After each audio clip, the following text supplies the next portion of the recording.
di desa paling serumpun Kota Sungai Penuh kembali terendam banjir.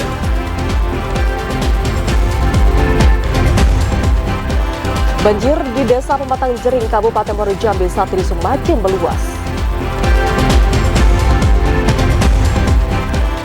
DPRD minta pemerintah Provinsi Jambi jaga stabilitas harga bahan pokok saat Ramadan.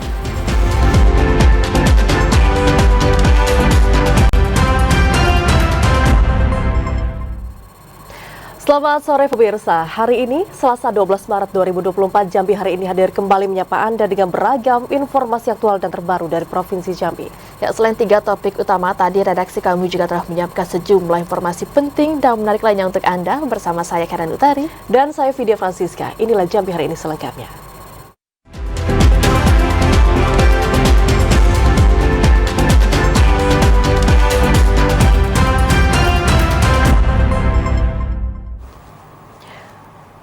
Saudara, puluhan rumah di Desa Paling Serumpun, Kecamatan Hamparan Rawang, Kota Sungai Penuh saat ini kembali terendam banjir akibat dari meluapnya air dari Sungai Batang Merau. Tingginya curah hujan yang terjadi dalam beberapa hari terakhir menyebabkan Sungai Batang Merau kembali meluap, bahkan merendam wilayah Kota Sungai Penuh, salah satunya Desa Paling Serumpun, Kecamatan Hamparan Rawang. Puluhan rumah terendam banjir dengan ketinggian mencapai 50 cm atau setinggi lutut orang dewasa. Salah seorang warga Katnawati mengatakan, selain membanjiri pemukiman warga, banjir juga merendam akses jalan ke desa tetangga sehingga jalan tidak bisa dilalui kendaraan. Udah 3 hari airnya banjir. Kami duduk di sini, tiga kakak. Hujan terus mengguyur di rumah kami ini. Warga berharap adanya bantuan dari pihak terkait untuk membantu mengatasi banjir di Desa Paling Serumpun. Fahlan, TVRI Jambi melaporkan. Palang Merah Indonesia Kota Sungai Penuh menyalurkan bantuan air bersih ke rumah warga yang terdampak banjir. Penyaluran air dilakukan menggunakan 1 unit mobil truk tangki kapasitas 5.000 liter air bersih. Banjir yang melanda wilayah Kota Sungai Penuh menyebabkan masyarakat kesulitan mendapatkan air bersih untuk dikonsumsi. Hal itu dikarenakan banyaknya intek atau penampungan air serta pipa PDAM yang putus akibat diterjang banjir. Untuk membantu memenuhi kebutuhan air bersih bagi ratusan masyarakat yang terdampak banjir, Palang Merah Indonesia PMI Kota Sungai Penuh menyalurkan bantuan air bersih untuk warga menggunakan 1 unit mobil truk tangki yang berisi 5.000 liter air. Ketua Harian PMI Kota Sungai Penuh Suharyadi mengatakan, penyaluran air bersih sudah memasuki hari keempat dengan menjangkau desa-desa yang berada di pinggiran Sungai Batang Merau, seperti Desa Tanjung, Desa Tanjung Muda, dan Desa Paling Serumpun. Sampai saat ini kita melakukan penyaluran air bersih kepada wilayah-wilayah dan masyarakat yang membutuhkan air bersih yang merupakan konsumen maupun tidak konsumen PDAM. Yang konsumen PDAM yang terganggu air bersihnya. PMI juga telah berkoordinasi dengan perusahaan air minum daerah Kota Sungai Penuh untuk melakukan penambahan armada dalam menyalurkan air bersih, agar dapat menjangkau lebih banyak masyarakat yang terdampak banjir. Ilwan, TVRI Jambi melaporkan. Saudara, meski sempat surut, namun kini ketinggian air yang merendam 2 RT di Desa Pematang Jering kembali meningkat. Dalam 1 hari terjadi peningkatan sekitar 20 cm dari air luapan Sungai Batanghari.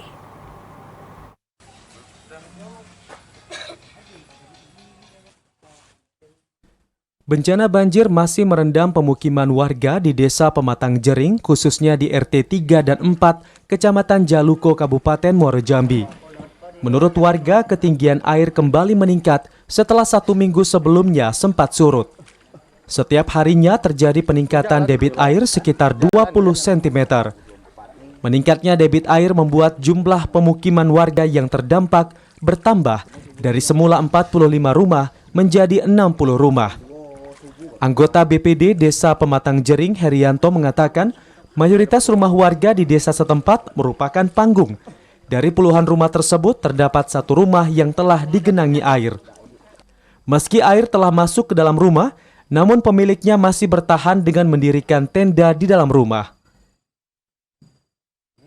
Ke dalam itu lebih kurang, kalau untuk di tengah itu lebih kurang itu Pak 1,5 meter untuk di kedalamannya sekarang. Pak, masih ada potensi naik Pak dalam minggu ini kelihatannya? Kalau dalam minggu ini untuk dari kemarin sampai hari ini itu lebih kurang itu 20 cm naik ya Pak.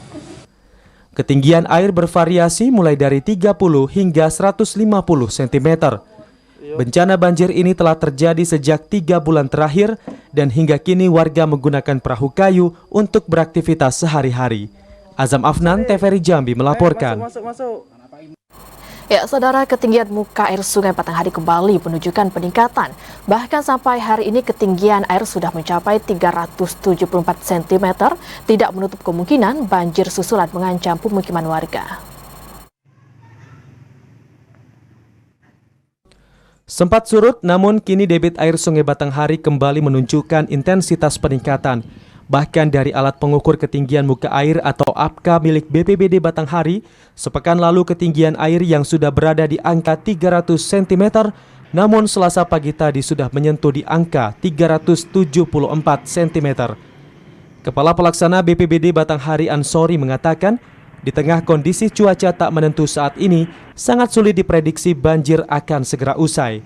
Hal itu dikarenakan hujan yang masih sering terjadi dan mengguyur hampir seluruh wilayah di Provinsi Jambi. Dampaknya membuat air sungai semakin meluap, serta memicu banjir hingga merendam pemukiman warga, khususnya yang berada di dekat daerah aliran sungai atau DAS. Upaya pemantauan ketinggian muka air sungai pun masih terus dilakukan pihak BPBD. Hal ini guna mempersiapkan penentuan langkah yang nanti akan diambil pemerintah apabila terjadi banjir susulan. Ade Juniawan, TVRI Jambi melaporkan. Sementara itu, saudara, di hari pertama puasa Ramadan kali ini, masyarakat di Kabupaten Batanghari mulai menghadapi ancaman banjir susulan akibat dari luapan air Sungai Batanghari. Bahkan pemukiman warga maupun akses jalan saat ini sudah mulai tergenang banjir.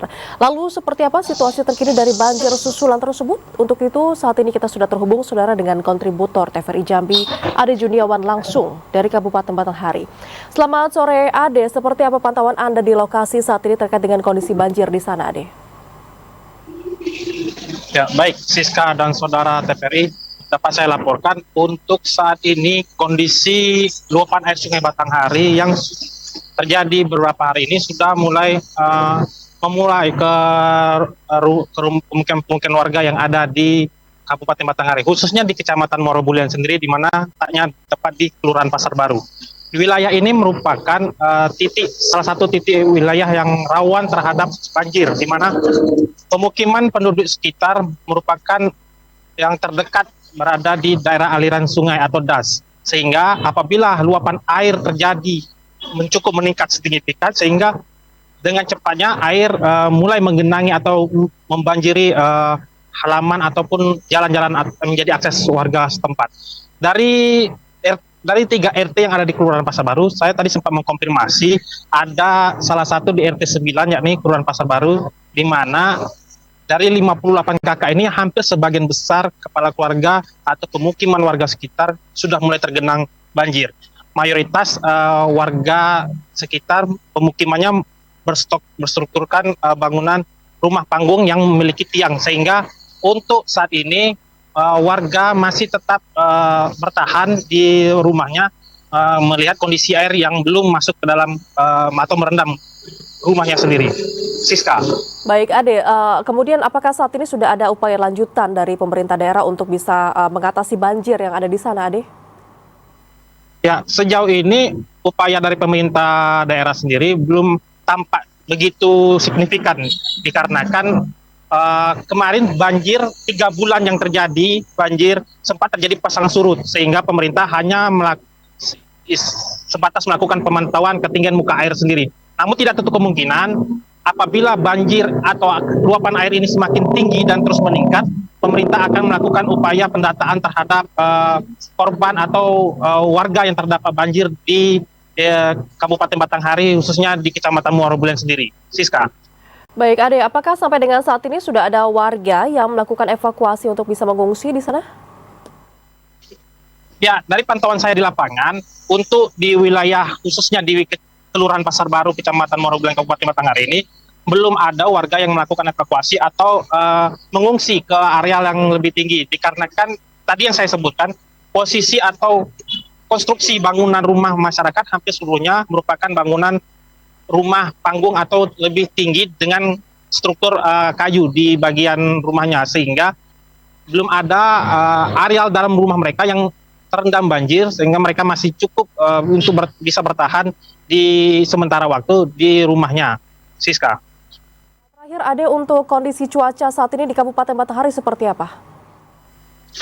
Ya, saat ini dapat saya gambarkan kalau untuk kondisi cuaca tadi sempat mendung dan kini panas, dan sempat terjadi, dan sekarang ini posisi mulai mendung lagi.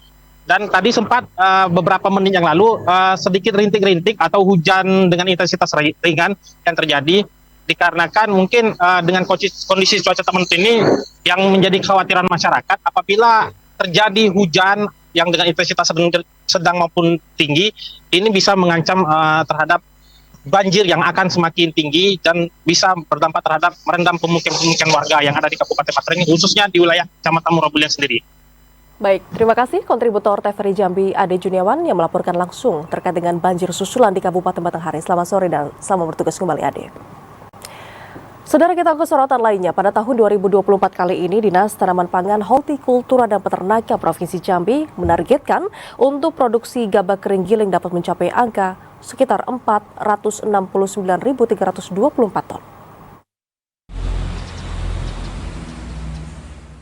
Dinas Tanaman Pangan, Hortikultura dan Peternakan Provinsi Jambi menargetkan produksi gabah kering giling untuk tahun 2024 sebanyak 469.324 ton.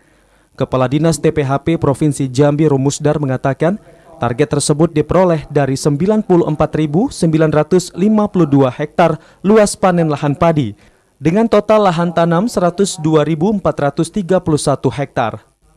Peningkatan produktivitas lahan padi dengan target produksi 4,9 kuintal per hektar akan diupayakan setelah pemulihan masa tanam pasca bencana banjir yang terjadi di sejumlah daerah. Peningkatan hasil produksi ini akan dilakukan secara efektif pada bulan Maret hingga Oktober melalui pemaksimalan penyaluran bantuan benih maupun keperluan lainnya dari alokasi APBN. Sementara untuk alokasi APBD akan diperuntukkan dalam pemberian bantuan benih padi bagi petani untuk 10.000 hektar luas tanaman di 11 kabupaten kota. Upaya ini diharapkan mampu menjaga stabilitas hasil produksi para petani. Untuk kondisi sekarang, target kita tahun 2024 ini produksi kita targetkan 469.324 ton gabah kering giling. Sementara itu, berdasarkan data Dinas TPHP, akibat bencana banjir yang terjadi di sejumlah daerah, total 2.875 hektar lahan padi di Provinsi Jambi dinyatakan puso atau gagal panen. Randy Arta, TVRI Jambi melaporkan. Ratusan hektar lahan sawah di Kabupaten Tanjung Jabung Timur terancam puso atau gagal panen. Kendati demikian, saudara, pasokan beras untuk ASN dalam kondisi aman tercukupi. Informasi selanjutnya akan dilaporkan oleh kontributor TVRI Jambi, Kliva Patria, langsung dari Kabupaten Tanjung Jabung Timur. Selamat sore, Kliva. Apa penyebab dari ratusan lahan sawah di Kabupaten Tanjung Jabung Timur terancam puso atau gagal panen? Ya, selamat sore Khairani. Dapat kami laporkan dari Kabupaten Tanjung Jabung Timur bahwa berdasarkan data dari Dinas Ketahanan Pangan Kabupaten Tanjung Jabung Timur memastikan stok beras untuk ASN masih mencukupi. Hal ini disebabkan rata hasil petani yang ada di Kabupaten Tanjung Jabung Timur itu dibeli oleh ASN. Berdasarkan data dari Dinas Tanaman Pangan dan Hortikultura Kabupaten Tanjung Jabung Timur, ada sekitar sebanyak 559,5 hektar sawah yang terdampak banjir dan terancam gagal panen atau puso. Nah, dari ratusan hektar ini terdapat di 3 kecamatan, yakni Kecamatan Berbak, Kecamatan Rantarasau, dan Kecamatan Muara Sabak Timur.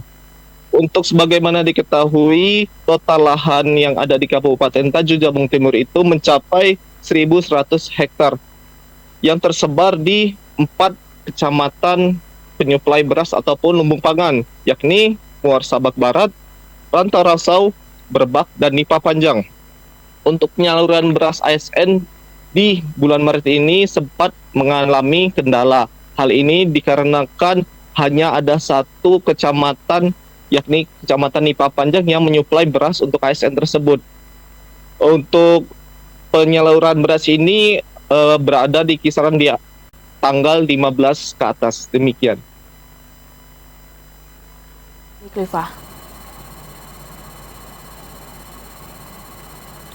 Ya, untuk hasil panen rata di Kabupaten Tanjung Jabung Timur itu mencapai 44.000 ton pada gabah kering. Namun jika dikonversi menjadi beras menjadi 27.000 ton. Selanjutnya ada pun cadangan pangan yang dikuasai oleh pemerintah Kabupaten Tanjung Jabung Timur mencapai 21 ton. Cadangan pangan ini digunakan untuk bantuan bahan pangan maupun bantuan untuk korban-korban banjir yang membutuhkan. Selain itu, masyarakat Kabupaten Tanjung Jabung Timur diminta untuk mengkonsumsi beras lokal di tengah tingginya harga gas premium yang mencapai 17.000 per kilogram.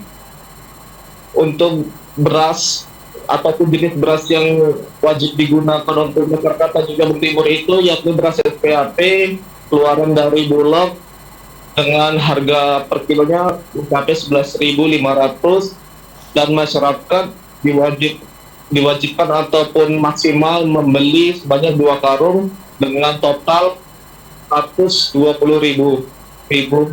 untuk 2 karung dengan isi 10 kg. Demikian. Baik, Cliva Patria melaporkan langsung dari Kabupaten Tanjung Jabung Timur. Terima kasih dan selamat bertugas kembali. Saudara, ruko 3 lantai di Jalan Gajah Mada Jelutong, Kota Jambi terbakar. Informasi selengkapnya saudara kami hadirkan usai jeda sesaat lagi.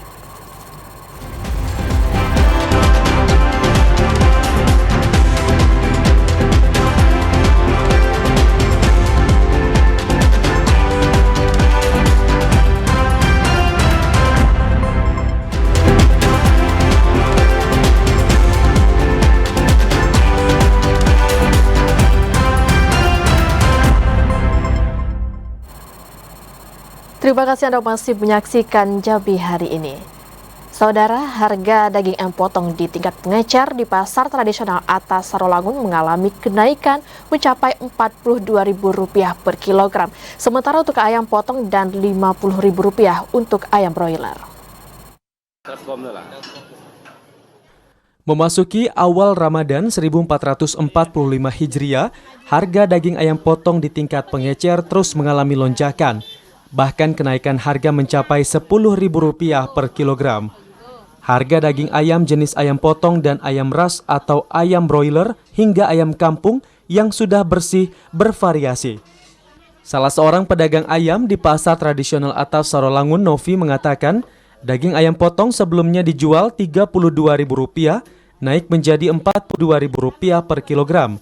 Sementara untuk daging ayam ras dari harga Rp40.000 naik menjadi Rp50.000 per kilogram. Sedangkan harga ayam kampung Rp80.000 per kilogram. Ayam biasa 80. Kalau ayam broiler nih? Ayam broilernya 50. Kalau ayam yang ayam potong? 40. Naik berapa ribu? Naiknya 7.000. Dari harga normal? Yo, kalau harganya itu lah mau dari kemarin naik 40 kan jual lah mau 2.000. Novi menjelaskan kenaikan harga daging ayam di tingkat pengecer sudah terjadi sejak perayaan Imlek akibat banyaknya permintaan konsumen. Meski demikian, pedagang memastikan pasokan daging ayam di pasaran aman dan mencukupi. Edi Kusnadi, TVRI Jambi melaporkan. Sementara itu, saudara, harga cabai yang kemarin sempat meroket di kisaran mencapai 80 hingga 100 ribu rupiah per kilogram diklaim para pedagang bukan dampak dari momen dari bulan suci Ramadan. Namun, hal ini dipengaruhi oleh jumlah pasokan barang yang ke pasar tidak stabil.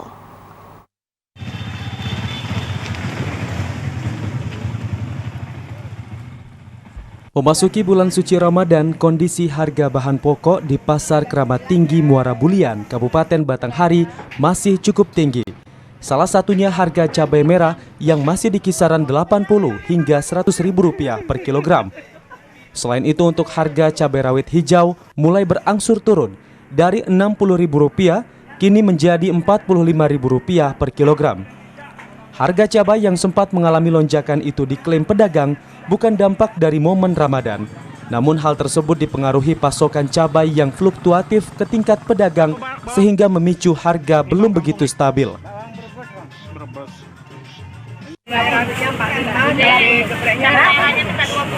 Ini sudah berapa hari kondisi harga segini? Sebelumnya sih sudah ini 2 hari lah. Kemarin sempat di harga berapa sebelumnya? Kemarin malah di 100 karena kosong. Pedagang juga mengatakan jika pasokan cabai sudah berangsur mencukupi, tidak menutup kemungkinan harga akan berangsur kembali stabil. Ade Juniawan, TVRI Jambi melaporkan. Sementara itu, saudara, harga bahan pokok di Pasar Keramat Tinggi Muara Bulian, Kabupaten Batanghari masih sangat tinggi. Kondisi ini dikeluhkan konsumen atau pembeli yang terbebani dengan mahalnya harga bahan pangan. Harga kebutuhan pokok di Pasar Kabupaten Batanghari masih tinggi. Bahkan dari hasil pantauan di Pasar Keramat Tinggi Muara Bulian, harga daging sapi segar dijual Rp150.000 per kilogram. Sementara daging ayam di harga Rp38.000 per kilogram.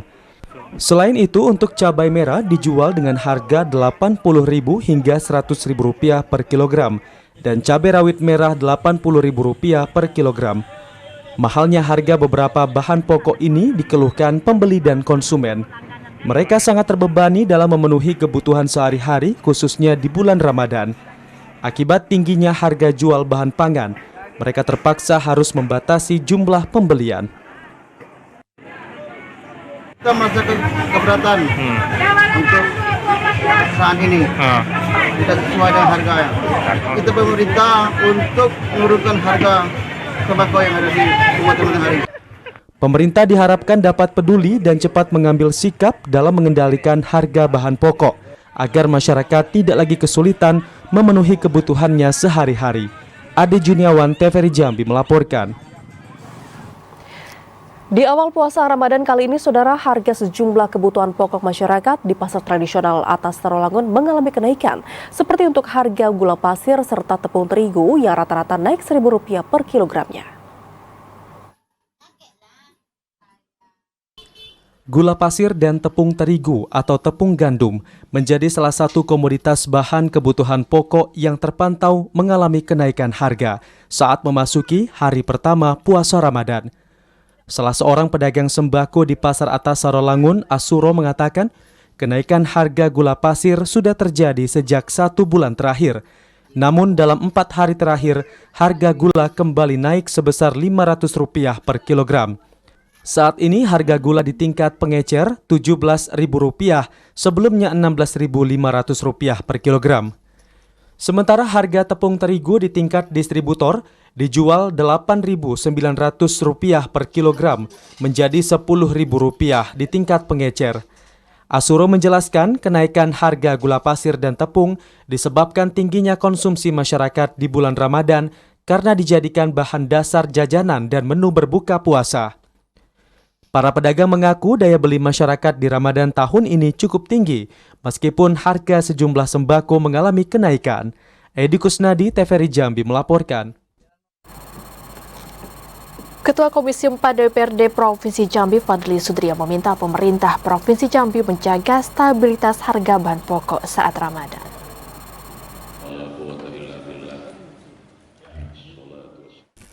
Menanggapi gejolak harga komoditas bahan pokok yang terjadi beberapa waktu terakhir, dikhawatirkan dapat menyebabkan persoalan baru di daerah.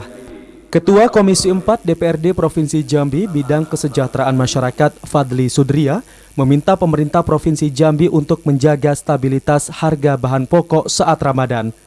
Pemerintah provinsi diminta untuk meningkatkan pengawasan alur distribusi bahan pokok agar tidak terjadi penimbunan yang dilakukan oknum spekulan. Memaksimalkan pengawasan saat Ramadan dinilai dapat memberikan peringatan bagi distributor agar tidak melakukan penimbunan stok yang bisa mengakibatkan kelangkaan. Ketersediaan bahan pokok yang mencukupi akan meminimalisasi potensi kenaikan harga sehingga tidak membebani masyarakat. Pemerintah provinsi juga didorong untuk terus membangun standarisasi harga komoditas bahan pokok agar menguntungkan bagi petani maupun masyarakat. Penumpukan barang itu yang kadang-kadang yang kita lihat sering terjadi di setiap Ramadan, itu adanya beberapa gudang yang penimbunan. Ini yang harus kita waspadai, dan kalau ini tidak terjadi, insya Allah semua komoditi akan berjalan dengan baik, harga pun terjangkau. Kinerja pemerintah Provinsi Jambi dalam menjaga stabilitas harga bahan pokok saat Ramadan sangat diharapkan untuk memberikan rasa tenang bagi masyarakat. Randy Arta, TVRI Jambi melaporkan.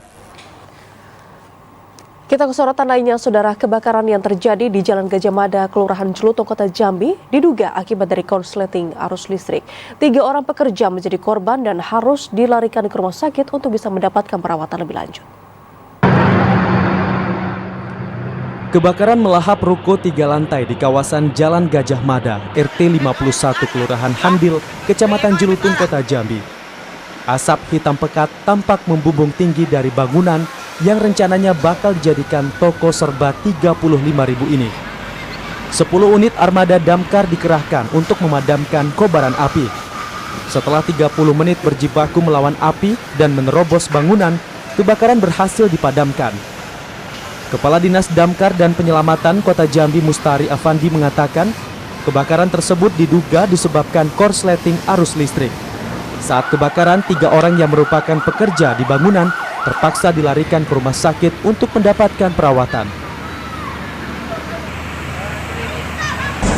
Nah, selanjutnya personel yang kita turunkan kurang lebih 40 orang dibantu TNI, PNI dan PLN yang membantu dalam pemadaman. Dan yang kita lihat dari investigasi awal, mungkin nanti akan dilakukan penyelidikan dari pihak kepolisian. Ini kelistrikan yang tidak dimatikan. Saat ini penyidik masih menyelidiki penyebab pasti kebakaran. Akibat insiden ini, pemilik ruko merugi hingga ratusan juta rupiah. Ari Haryono, TVRI Jambi melaporkan. Saudara, pejabat Bupati Muaro Jambi melaksanakan sahur perdana bersama masyarakat Desa Pematang Gajah, Kecamatan Jambi, luar kota. Informasi selengkapnya akan kami hadirkan usai jeda. Tetaplah bersama Jambi hari ini.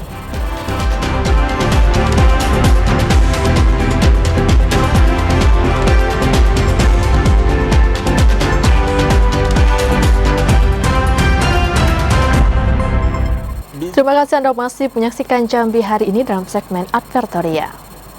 Saudara, pada kegiatan Safari Ramadan di bulan suci Ramadan 1445 Hijriah, PJ Bupati Bahyuni Deliansyah menyantap makan sahur perdana bersama masyarakat Desa Pematang Gajah, Kecamatan Jambi, luar kota.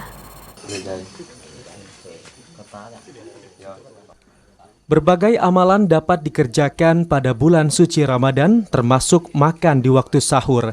Pada sahur pertama di Kabupaten Muaro Jambi, penjabat Bupati Bahyuni Deliansyah melakukan makan sahur bersama masyarakat. Kedatangan orang nomor 1 di bumi Sailun Salimbai ini disambut dengan keakraban oleh masyarakat Desa Pematang Gajah, Kecamatan Jambi, luar kota. Setelah menyantap hidangan, PJ Bupati berdialog bersama masyarakat untuk mendengarkan keluhan warganya. Kemudian PJ Bupati Bahyuni Deliansyah menyerahkan bantuan sembako dan memberikan santunan kepada anak-anak. Memasuki bulan suci Ramadan, PJ Bupati mengajak masyarakat untuk memperbanyak amal ibadah. Bulan penuh berkah, maka kebutuhan kita kepada sesama manusia harus tetap kita tingkatkan. Dan harapan saya, apa yang saya lakukan ini dapat dicontoh oleh seluruh kepala SKPD untuk lebih peduli bersama masyarakat khususnya Muara Jambi, apalagi adalah ini bulan yang suci, bulan penuh berkah, dibukakan pintu yang sebesar-besarnya kita untuk dapat berbuat baik sesama masyarakat, sesama umat beragama. Pada safari Ramadan ini, penjabat Bupati Bahyuni Deliansyah bersama rombongan melanjutkan sholat subuh berjemaah di Masjid Hidayatullah dan diakhiri dengan mendengarkan kultum bersama para tokoh agama dan masyarakat Desa Pematang Gajah. Azam Afnan, TVRI Jambi melaporkan. Saudara, setelah secara resmi diusulkan pemerintah, pembahasan perubahan RPJMD Provinsi Jambi untuk tahun anggaran 2021 hingga 2026 akan dilakukan DPRD Provinsi Jambi melalui pendalaman panitia khusus.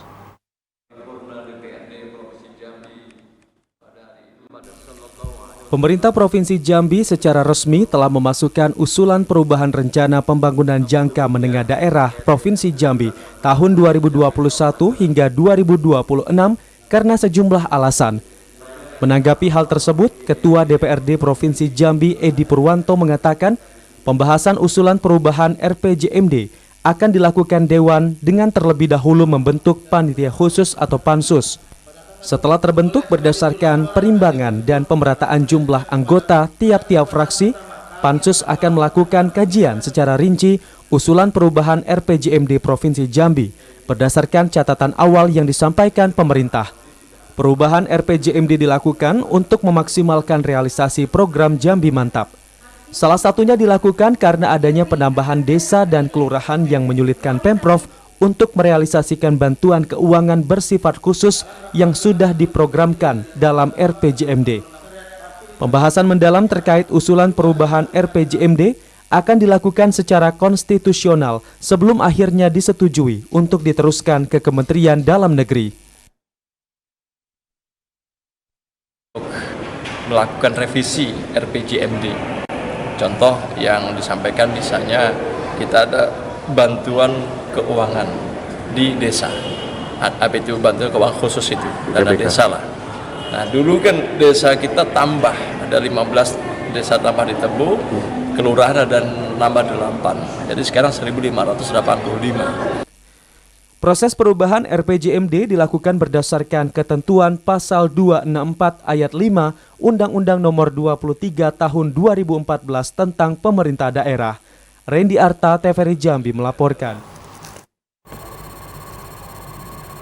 Saudara, warga Pematang Jering, Kabupaten Muaro Jambi menggunakan perahu untuk bisa menuju ke musola melaksanakan sholat tarawih. Informasi selengkapnya akan kami hadirkan usai jeda, tetaplah bersama Jambi hari ini.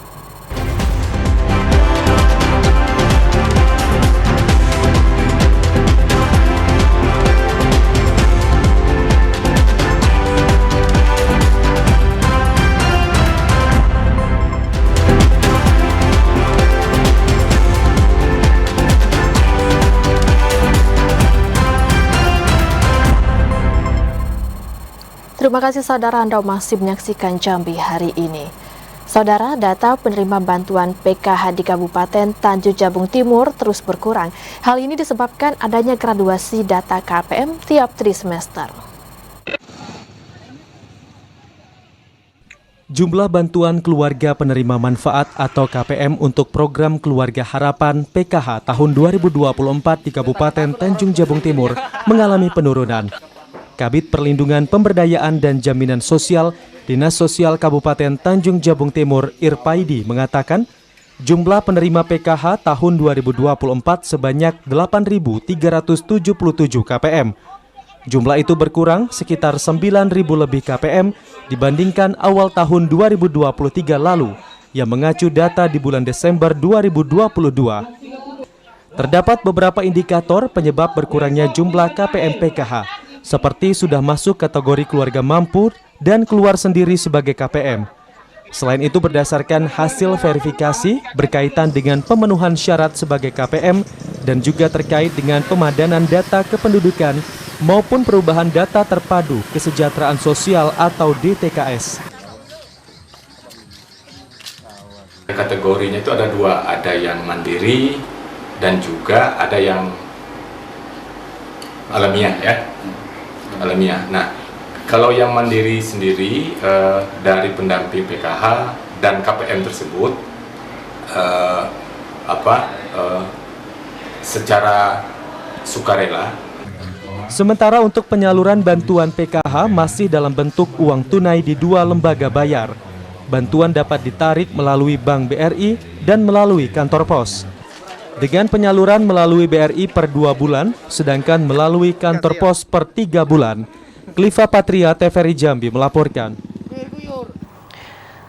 Saudara, maraknya kasus perundungan mendapatkan perhatian khusus dari Presiden Republik Indonesia Joko Widodo. Orang tua, guru hingga masyarakat diminta untuk bisa berperan aktif mencegah aksi perundungan di lingkungan sekolah. Presiden Republik Indonesia Joko Widodo menaruh perhatian khusus pada aksi perundungan yang terjadi di lingkungan sekolah. Unit Pelaksana Teknis Daerah Perlindungan Perempuan dan Anak Provinsi Jambi, Asi Noprini, mengajak seluruh elemen masyarakat, termasuk guru hingga para orang tua, untuk lebih memperhatikan aktivitas keseharian anak, agar dapat memberikan pemahaman kepada anak untuk terhindar dari aksi perundungan. Sejak 3 bulan terakhir, tercatat 13 kasus perundungan hingga kekerasan kepada anak terjadi di Provinsi Jambi. 9 diantaranya terjadi kepada anak perempuan dan 4 anak laki-laki. Kalau sebenarnya isu kekerasan itu bagus sekali ya, tapi sebenarnya di lapangan memang ini udah lama terjadi kasus bully anak di sekolah, dan banyak dan marak terjadi beberapa kasus yang pernah kami tangani di sini. Memang bully ini menjadi sesuatu hal yang harus kita tindak lanjuti, kemudian kita cegah jangan terjadi lagi ke depan-depannya. Presiden menekankan agar kasus perundungan dapat segera diselesaikan dengan tegas dan transparan, karena tindak perundungan sangat berbahaya bagi pertumbuhan anak dan dapat merusak mental anak. Asyar, TVRI Jambi melaporkan. Informasi lainnya, saudara, seorang pengedar narkoba diringkus tim Satres Narkoba Polresta Jambi. Ratusan butir pil ekstasi dan sejumlah paket sabu diamankan dari tangan pelaku.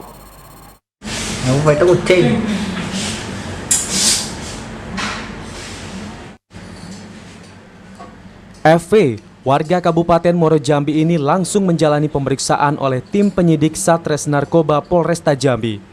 FP ditangkap di Kelurahan Kambang, Kecamatan Tlanepura, Kota Jambi saat akan mengedarkan paket pil ekstasi dan juga sabu. Polisi mendapati 710 butir pil ekstasi dan sejumlah paket sabu siap edar dari tangan tersangka. Pengedar ini ditangkap setelah polisi mendapati laporan bakal ada transaksi di wilayah Kambang tersebut. Pelaku kini harus ditahan di rutan Polresta Jambi. Narkotika jenis ekstasi yang TKP kejadian di Taman Budaya, Jalan Kolonel Amir Hamzah, Kelurahan Sungai Kambang, Kecamatan Tlanepura, Kota Jambi. Yang mana laporan ini sudah dibuat laporan polisi dengan nomor laporan polisi 12 bulan Januari tahun 2024. Atas perbuatannya, pelaku dijerat Undang-Undang Nomor 35 Tahun 2009 tentang narkoba dengan ancaman kurungan penjara hingga seumur hidup. Ari Haryono, TVRI Jambi melaporkan. Kita ke segmen serba-serbi Ramadan, saudara. Meski dilanda bencana banjir, namun tidak menyurutkan semangat warga yang berada di Desa Pematang Jering untuk bisa melaksanakan sholat tarawih berjamaah di musola. Warga harus menggunakan perahu karena akses jalan sudah terendam banjir. Umat Muslim mulai melaksanakan sholat tarawih perdana pada Senin malam usai pemerintah menetapkan 1 Ramadan 1445 Hijriah jatuh pada 12 Maret 2024. Ada yang berbeda pada Ramadan tahun ini yang dialami masyarakat di RT 3 dan 4 Desa Pematang Jering, Kecamatan Jambi Luar Kota, Kabupaten Muaro Jambi. Pada Ramadan kali ini masyarakat menggelar ibadah terutama sholat tarawih di tengah suasana bencana banjir. Untuk berangkat ke musola, masyarakat setempat harus menggunakan perahu kayu karena jalan menuju musola tergenang air. Ketinggian banjir mencapai 1 meter lebih. Salah seorang warga, Sodik, mengaku khawatir saat keluar menggunakan perahu pada malam hari. Pasalnya jalan menuju musola minim penerangan. Agak kesusahan untuk transportasi ke musola kan, itu harus menggunakan perahu. Sementara perahu ada yang Punjung, ada yang tidak. Meski dilanda banjir, namun tidak menyurutkan semangat masyarakat untuk melaksanakan ibadah sunnah pada bulan suci Ramadan, yakni sholat tarawih berjamaah di musola. Azam Afnan, TVRI Jambi melaporkan. Warga desa Tambun Arang, Kecamatan Sumai, Kabupaten Tebo tetap melaksanakan ibadah sholat tarawih berjamaah di masjid meski masih dalam kondisi banjir. Wilayah desa Tambun Arang kembali terendam akibat luapan Sungai Batanghari. Beginilah suasana warga desa Tambun Arang, Kecamatan Sumai, Kabupaten Tebo saat berangkat untuk menggelar sholat tarawih berjamaah ke masjid pada hari pertama Senin malam. Meski masih dalam suasana banjir, warga desa Tambun Arang tetap beramai-ramai datang ke masjid hingga menerobos genangan air dengan berjalan kaki. Bencana banjir yang kembali melanda desa Tambun Arang, Kecamatan Sumai sudah terjadi sejak beberapa hari terakhir, dengan ketinggian air bervariasi mulai dari 20 cm hingga 1 meter lebih. Sepanjang bencana banjir yang terjadi, ibadah sholat tarawih pada bulan suci Ramadan di tengah genangan air ini kali pertama dirasakan warga desa Tambun Arang. Namun pada kondisi malam hari warga mengaku kesulitan saat datang ke masjid karena minimnya penerangan di desa mereka. Saat ini kondisi banjir yang merendam sebagian dataran rendah di Kabupaten Tebo sudah mulai surut, terutama di bagian hulu sungai seperti Kecamatan Tujuh Koto hingga Kecamatan Sumai. Bencana banjir akibat luapan Sungai Batanghari juga tidak menyebabkan seluruh desa terendam. Intizam, TVRI Jambi melaporkan. Terkait dengan kuliner Ramadan, saudara, memiliki cita rasa yang lembut, segar, dan juga mengandung banyak air, buah kolang-kaling ternyata diburu masyarakat untuk bisa melengkapi menu berbuka puasa kali ini.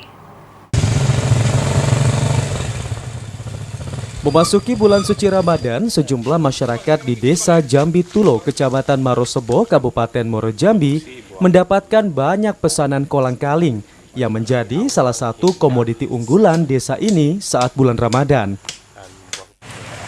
Pesanan kolang-kaling meningkat dibandingkan hari-hari biasanya. Buah kolang-kaling berasal dari olahan buah aren. Pohon aren masih cukup banyak dijumpai di desa ini. Buah aren yang siap panen adalah buah yang sedang tidak terlalu tua maupun tidak terlalu muda.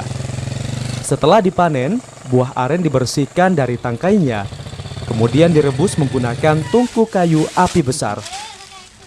Perebusan dilakukan selain untuk menghilangkan getah, juga untuk memudahkan dalam membuka buah kolang-kaling.